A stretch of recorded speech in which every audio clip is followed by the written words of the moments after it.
Welcome to the Toastmasters Experience. My name is Evelyn. Get inspired by today's Toastmasters Insights. Enjoy the show. And welcome to another episode of the Toastmasters Experience. I'm excited and delighted to have District 70 winner of the international competition, Christina Rajkumar, on the show with me. Welcome, Christina. Thank you, Evelyn. Thank you so much for being here on the show. I am just going to start at the very beginning.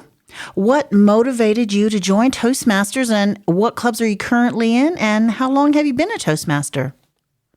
Hey, so interesting enough, I have two daughters who are into public speaking and debating. And I have been one of those speaker mums who's been in every competition, coaching them, training them with the very minimal experience I've had from back in Sri Lanka.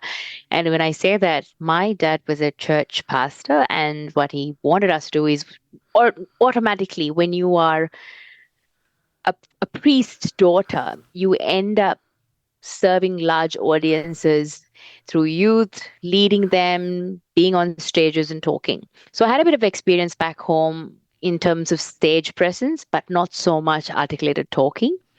I come here, get married, have two daughters who are into public speaking. And then as soon as I was coaching them, I started having these passions like, I'm really good at this. My girls are winning all these competitions because I'm coaching them. Why am I not doing it? And I started looking around, and I had heard about Toastmasters. And for my luck, we have a Toastmasters club in Westpac where I work. So I was like, yes, this is what I need to start doing, for fun, not even thinking about competition, didn't even know that competition existed at the time. Mm-hmm. So I joined Toastmasters nearly 4.5 years ago. And within 6 months, I was already asked to join the good old committee. As always, we love putting in the hoop of ensuring we have our leadership skills utilized. Mm-hmm. And once I started getting into the committee and started working towards my pathways, I had a great mentor who was assigned to me, who kept me accountable and at the same time kept me engaged and made me thirsty for what I was learning. And I was seeing the improvements visible. It's funny enough, I am a big person who notices ums and ers in other people when they talk, even before Toastmasters. But I didn't know that Toastmasters actually was going to coach me, because I was not so much ums and ers, but I had enough and more filler words that I used to use during conversations. And here, this club was helping me get rid of it, which is amazing. So that's basically my Toastmasters journey. And then within, last year, I started competing in international, and then this year, and I was fortunate enough to be the champion for the last 2 consecutive years. Yeah, it's fantastic. I did see you last year, and I thought you did such a great job, and I was so happy that you were competing this year as well. Now, I know that you are busily waiting or anxiously waiting for the results. Now, can you just tell us, for those of us who don't know about the competition, like, how does that work? Now, they obviously film it. Mm-hmm. And so when are you going to be told? So last year, by this time, the International Toastmasters website actually had key dates mentioned. But right now, what we are waiting is for my video is sent off with 2 forms, consent for it to be viewed by judges. And then I've been put into a pool with other districts. Now, these districts could range from a district in India to a district in New Zealand, a variety of districts. And then they pick 2 from each of that pool. What then happens is around 28 contestants from there, I'm not quite sure of that number, would go on to the semifinals, who we then deliver the speech. And this year it's happening in Vancouver around August. We deliver the speech on a Friday, and then the top 10 are taken in to the international speaking or the finals, which happens on a Saturday. So or a Sunday this time, I think. So you have one day kind of to have a breather, and then you go right into the finals. So I know that you have to prepare, you have to have 2 speeches. So are you preparing, if you do go on to the semifinals, have you prepared for a second speech, or are you just going to wait until I mean, or are you just going to wait to see if it's announced that you're going on to Vancouver? The way I play it is I definitely have a lot of ideas of what I want to talk about. Because if personally, I'm someone who loves to practice my speech, would love to see how my jokes would land with different audience. Is it a universal joke? How does my body language look? How does my facial expression look? How does my tone variant? Are the words following through? So it's so much that goes into me preparing for a speech. So because of that, it would be too late if I leave it all the way up until June or July or even until I'm selected. So I actually have started working with some of the past winners to help me cultivate my ideas, have a stronger speech for finals. So kind of work also, be optimistic and work towards the positive Mm-hmm. in the Yeah. name that, I will be in semifinals. I would have to be talking at an international stage, sort of working towards that. So yes, I'm preparing. Oh, fantastic. Now, what speech have you decided to use when you do get to the semifinals? I'm being positive as well. Are you actually going to use the speech that you won at District 70? Yes, I think for the semi-finals, I want to use the one that I won in District 70 because I've had lots of feedback saying that there was the right amount of humor and there's a little bit more that we can tweak to really nail it during semis. So definitely, yes, using that. But for finals, I am coming up with ideas around what I want to deliver. Now, you're working with a Hmm. coach. Is that correct? That's correct. And how many coaches? Because I know some people they just want one coach, and others they Mhm. want like a team of coaches.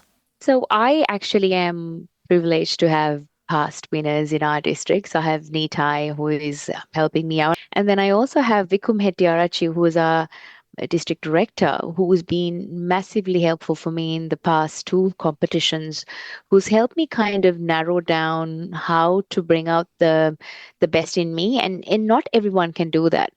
And the reason why I say that is you need to have a connection with your coach in order for the coach to be able to take the best thing out of you. And this applies not just with speaking. You can take sports, you can take mentoring, or you can take any sort of industry, hobby, or category. Is that you just have to be, you need to have a connection for you to buy in the advice they give. You need to look up to them on the skill or what they're trying to teach you to see whether they are, actually on stage doing it. So there's, something to look forward to. Hmm. And you need someone to be able to work with what you have. Yep. Some coaches come in and they want to change entirely the way you speak and the message you're trying to, and that I feel is not healthy because then you're not being very authentic. Hmm. So I am very specific around who I have in terms of coaching and mentoring. So I love the way Nitai speaks, and I think he'll be great in coaching me. Vikum Hettiarachi, he and I have the same sense of humor. And so he definitely knows how much he can push me in terms of humor. And he's always been like, that's funny. No, that's not funny. And lastly, I have my Women of Westpac Toastmasters, Lynn Scandal Lamb, who is someone I'll get to just listen to my speech and say, "Hey, does it make you laugh? Are you feeling what I'm trying to achieve?" So these are my three go-to currently in my speech contest.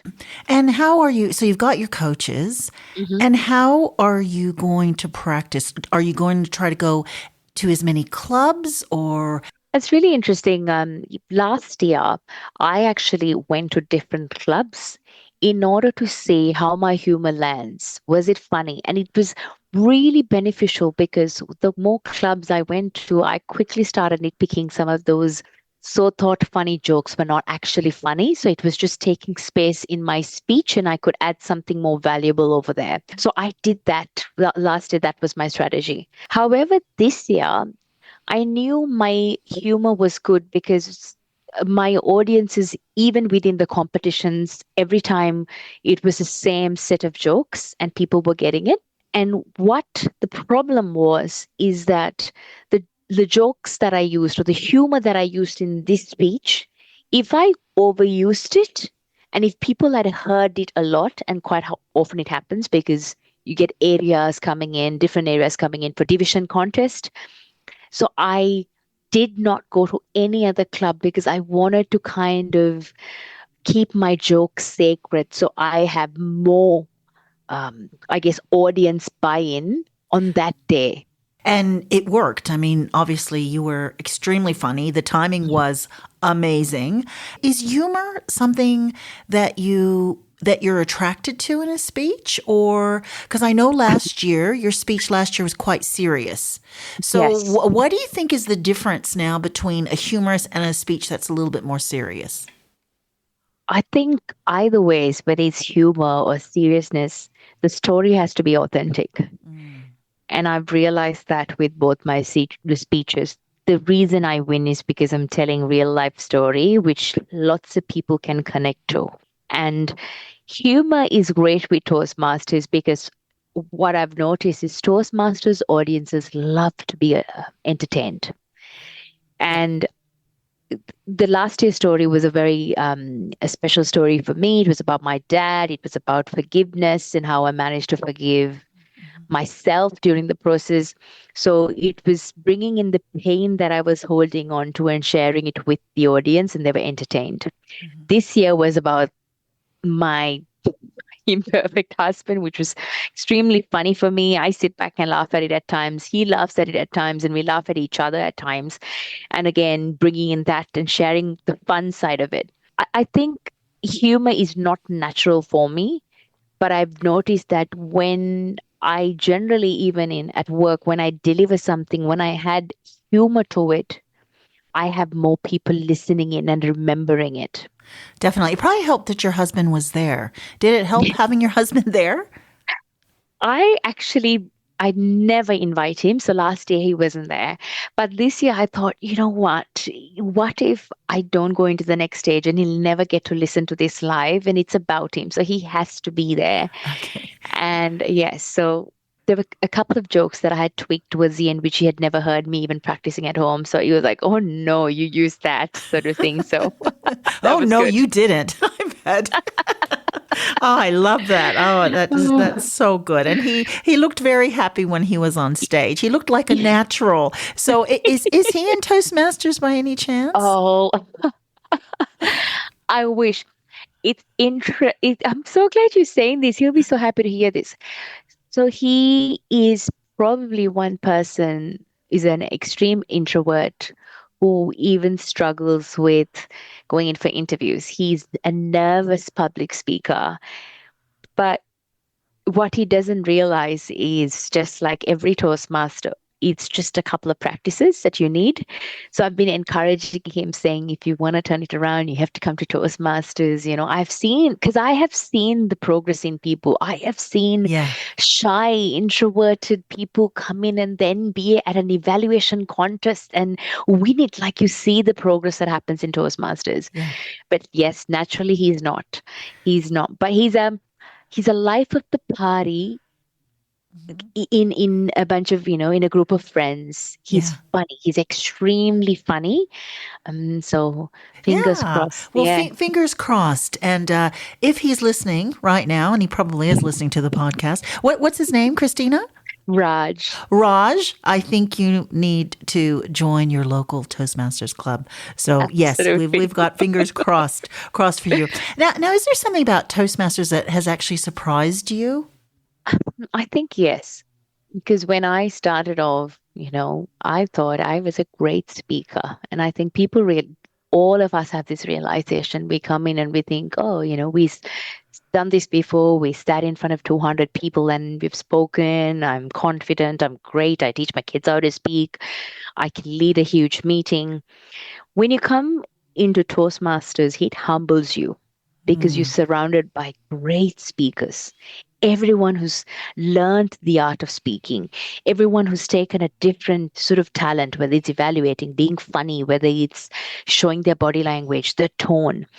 So you meet this whole caliber of people who bring in great talents to the table. So I was humbled and I realized that, okay, I now need to learn everything from scratch. So it was the biggest realization that for someone who thought they knew it all to come Yeah. in and be like, nah, I need to erase everything I know and learn it the right way. Now, I know that you're in a professional club or Hmm. like a industry club. Is that what it's Yes. called? An industry club, I guess? It's actually called a corporate club. Oh, corporate club. That's right. Yes. So, have you actually been in a community club, or are you just in a corporate club? I have always been in a corporate club. So since the last 4 years, I've always held a role. And this year, my president's term is ending in July. But I've been also the president of Women of Westpac Toastmasters Club. Hmm. Since I've always been in the committee and kind of served in the corporate club, I've not been a part of it. However, I've attended heap meetings in community clubs and also been a judge in many competitions where community clubs have held. And that's given me like the opportunity to observe some of the clubs. And one of the ones that I really do like is actually the one that my mentor or the mentor of Women of Westpac Toastmasters Club, Margaret Fisher, currently mentors is the Skyline Speakers Toastmasters Club. Okay. I constantly go or try and visit them because the way they structure their meetings to how much engagement is involved kind of gives me around what we need to do in our corporate clubs as well. Okay. So yes, so definitely. Yeah, yeah. So the Skyline Toastmasters, that's a community club then. It's not, yeah, Yes, obviously. Yeah. yes. And I've always wondered about corporate clubs. Is membership easier? Because I would think because it's part of your work setting that it would be Hmm. easier to get members. Is that a right assumption? Well, okay, so I can kind of share this information with you because I think Toastmasters, we're here to learn. We have around four Westpac corporate clubs within Westpac. And I won't name the others, but I'll talk about Women of Westpac because that's the one that I lead at the moment. Our waiting list is around 100 women, and the reason is we have only 35. We have around 26 meetings a year, and we need to have an hour. We need to have speakers deliver goals. So, just in terms of capacity, we can't go more than 35 members. On the other hand, we've got four other clubs or three other clubs where they struggle to actually have consistent memberships. Okay. And it's really interesting because all of us are within Westpac, yet our club has a 100 wait list and the other clubs don't. So, yes, Wow. Yeah. yes.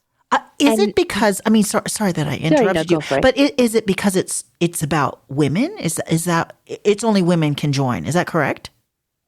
Yes, but I think it's not because of the whole women only of women of Westpac only theme. I think it's because of the structure and the mentorship and the well-governed committee that attracts members to our club. And the follow-ups that we do when we have new memberships, our VPM has a very tailored method in which we follow up. We allow them to come into two meetings, we follow up, and then we ask. So we've sort of had this reputation like it's the club to be in. And when we have, notices, we have our internal Viva Engage page that shows all the events that we do. So the Women of Westpac, because of its, I would say, reputation, Yeah. the president actually delivers the Anzac Day speech for the bank and the Wow. Remembrance Day speech for the bank, two main events, which is quite massive when you look at, a large bank, and then you have the leader or the president of our Toastmasters Club having that opportunity shows the reputation that just the past presidents have built, our mentors have built, which I get to kind of carry that legacy on. And it helps because you've won the last two, you know, Yes. international district competitions. I mean, this just even makes it everyone wants to be a part of your club. So, how long has the club been around? So around 12 years. 12 years. Wow. Yes. Wow. Fantastic. And it's always been like this? It's always been like this. And I know Sule Gu, who used to be, she used to actually work for Westpac. She went in for the semifinals quite some while back, maybe 4 or 5 years ago. She was another person from Women of Westpac who entered the semifinals as well. Well, it just goes to show. I mean, if you've got a strong club, it really does. It actually forces you to be better too, doesn't it? Because you're around Exactly. people who are such great speakers and they're people you work with too. So you want to make an impression. How has Toastmasters, so it's obviously, it has really influenced your professional life because you're in a Hmm. corporate club and you're doing well. Hmm. What about your personal life? Have you seen any changes in your personal life because you've been in Toastmasters? Yeah, I think the most important thing with personal life is I'm kind of hitting the 40s this year and is really started thinking around what brings me joy.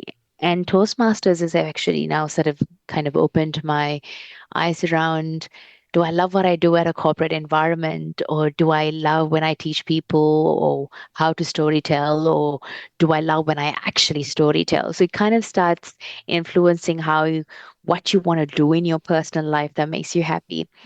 So I do a lot of other leadership roles that help me in personally. And when I say leadership roles, I actually coach a netball team.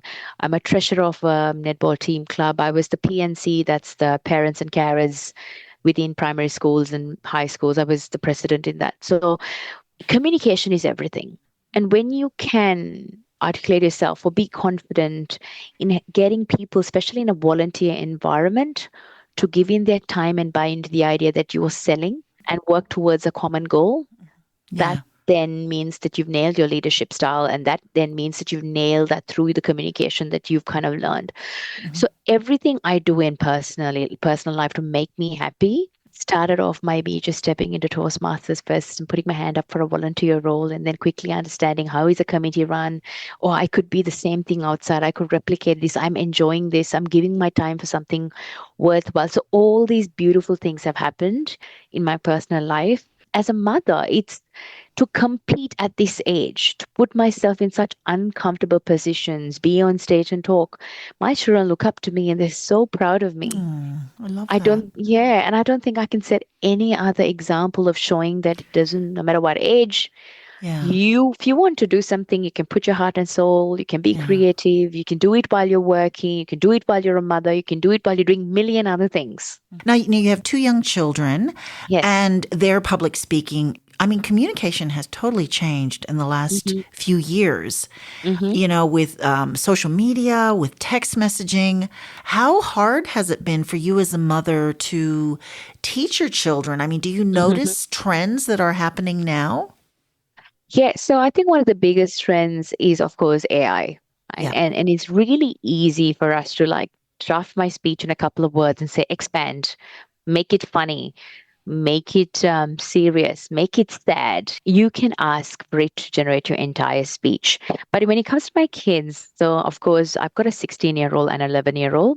So my 16-year-old uses AI to do her research. But in terms of how they draft their work paper, because they're encouraged to use it, they still got plagiarism. So if they submit something purely generated through AI and submit for school, it then comes as plagiarism in all their competitions. So they've got Rostrum, Catholic Schools Association competitions. They've got all these competitions that happen for public speaking at Stedfords.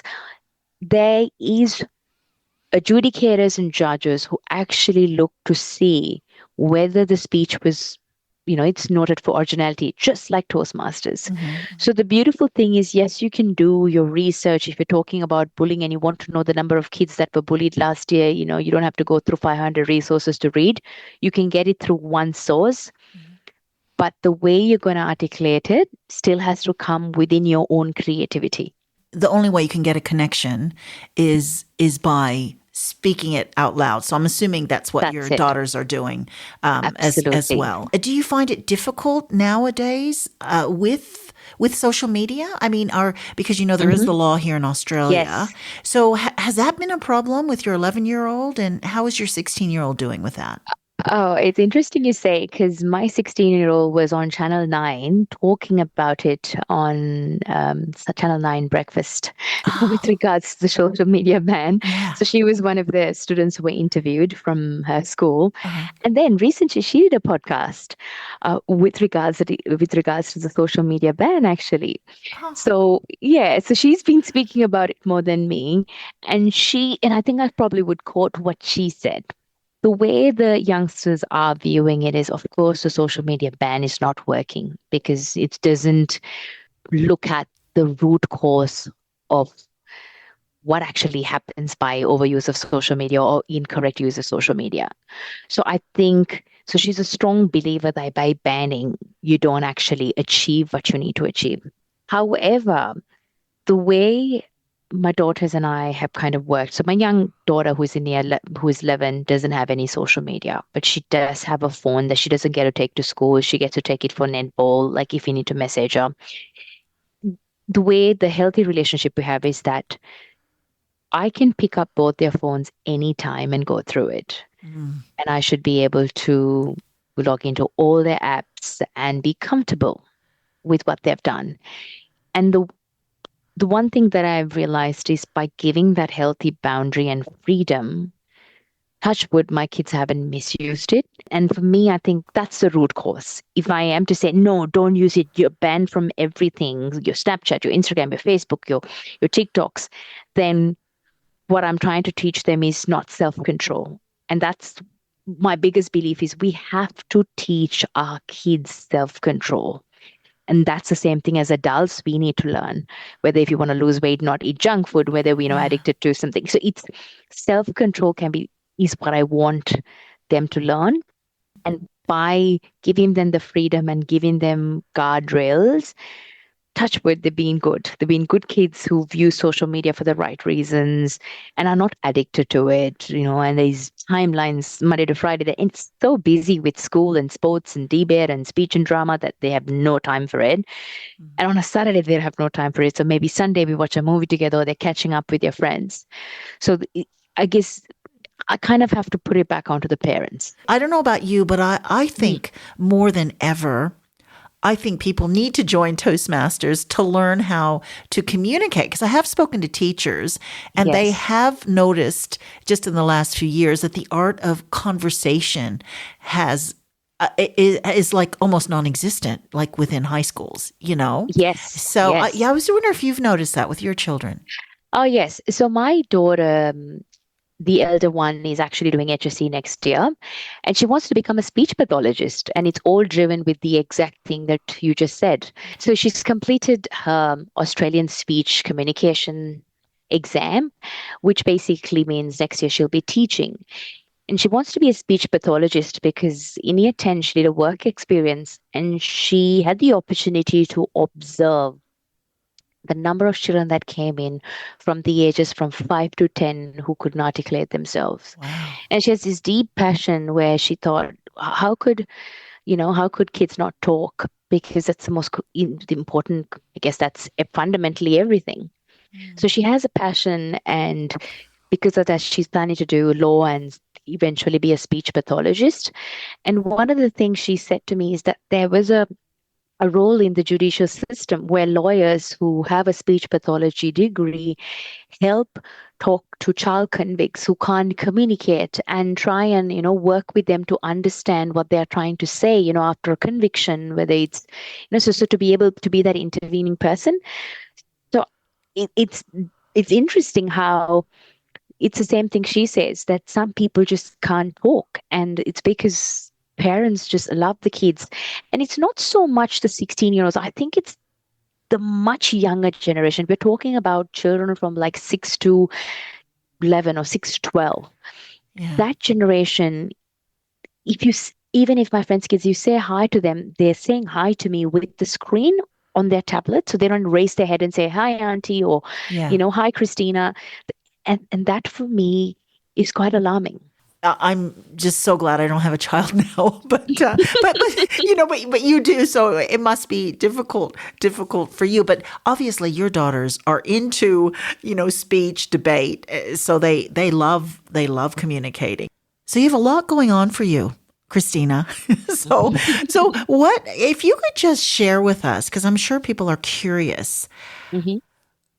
How do you practice? I know you said that you are going to clubs, but how do you practice on your own? Because I know there's a process that some people go. They write out Yes. their speech or they practice in front of the mirror. I mean, is there a secret that you can tell me right now? Yes, there is a secret. And I think So, people would disagree with this because some say if you over practice, then you can't be authentic on stage. Some say no, if you practice quite well, then you can kind of go and really nail it.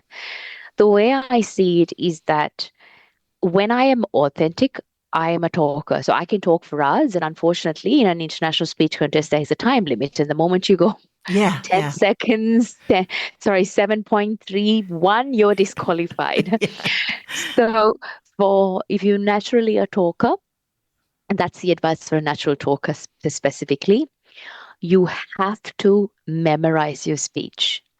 So you don't add lines that are not necessary that will take you over time. So the way I practice is when I'm having a shower, I'm telling my speech twice to three times. And then again, so you have two showers a day, you've said your speech six times, but you're just saying it, you're not practicing. Then closer to the day, you're looking in the mirror and you're doing your actions so that you can time your actions because you need to be able to point out or do that particular movement and then go ahead. Then the other thing that I do is when there is humor, you want to keep a couple of more minutes between or a couple of seconds between the lines because depending on the audience, and now this I've heard from quite a from Sanjay Gupta as well as Nitai, who've said that with the larger the audience is, you need to leave more response time in your speech. And for me, that I need to practice that. So in my head, I need to say it and I need to count 10, 9, 7, 6, 5, 4, 3, 2, 1. Next line. I feel like there's no hidden recipe for winning. It's like every other thing that you have to do. You have to practice, but you have to practice a fine lines that you hold on to authenticity and not be like you're rehearsed. yeah. I know. It's so hard. I know it is so hard. It's so hard. You want it to sound authentic and not too rehearsed. But I was speaking to Sean Sadamoyne last week, Mm, and he came in second, and mm, he totally surprised me. mm-hmm. He said he doesn't write his speeches. And I'm like, you get out of here. Are you Yes, serious? How does yes. that even work? But he says he practices it differently at each Mm-hmm, club, but he's got mm-hmm, the same sort of principles. And I'm like, mm-hmm, how? I don't know how you can do that. I haven't met mm, many people who don't write out their speech, but he's mm. obviously one to a. I mean, he came in second. Yes. So I was really, really shocked when he told me Mm, that. mm. I thought he was actually kidding, but he said he wasn't. So, Yeah. but so you do write out your speech, and if you write out your speech and you've got a mentor, I mean, at least they'll be able to look at your written speech and see where they think there can be, more humor added or a Yeah. different idea. And as much as I want to say this, there's also an element that but I grew up in Sri Lanka and my education up until grade 11 was in my mother tongue, which is Tamil, and then a little bit of Sinhalese, but mainly it was Tamil. And then towards my last 2 years in school, I studied in English, but I did go to a good school which had all communications in English. So hence, I talk well. In saying that, when I write it out, somehow there is a grammatical error. And I pick that up when I'm saying it and I show the speech to someone and my mentor was like, nah, that is, it's past tense or this. Yeah, So, or the way I pronounce the word, it's different in my accent to the accent in Australia, and I'm sure it's different in US, yeah, from yeah. opportunity to opportunity, things like that. So I think for me, that's why writing works because I can pick up even that out. Yeah, definitely, definitely. I mean, obviously I speak English, but my mom was German and my father was Filipino, and Yes. and they communicated in English and broken English. So I even have problems with grammar. I'm really bad with grammar, so Yep. I need to have it written out. And sometimes Mm, when I say it, it's wrong too, and then mm, people will pick that up. So mm. so it's interesting. Yeah, it's also interesting. I mean, it's been such a fascinating conversation with you tonight. I'm just so grateful. Thank you so much, Christina, for being on the podcast. But there is one last question I'd like Mhm, to ask to end mhm. the interview. And What advice would you give someone who's considering joining Toastmasters? Do not wait another day. It has changed everything for me. It's taught me passion, given me the confidence, given me a platform to tell my stories and actually heal from them. I have had people come up to me after my first speech, hold my hands and with tears in their eyes and say, thank you, because I was not able to forgive myself because I had a very similar experience with my parents or with my mother or father. I've had people come and, relate to me after the funny one said, oh my God, that was so funny. You made my day. So Toastmasters has just given me a platform to make other people happy. And that's something that I love to do. I love to make people happy because I'm a giver. So don't wait another day. Whatever that you're trying to achieve, come in because we have a great community, right? Like, no, we can't disagree. Wherever you go, a Toastmaster recognizes another Toastmaster, and we just connect instantly. And you will have people support you no matter what you do, whether it's at work, personally, and you can't wait. Do not put this out for another year, another day. Just join one and be consistent, be committed to see results. Thank you so much, Christina. It's been an absolute pleasure. Thank you.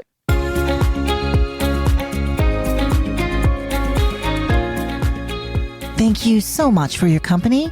Please tune in next time to the Toastmasters Experience.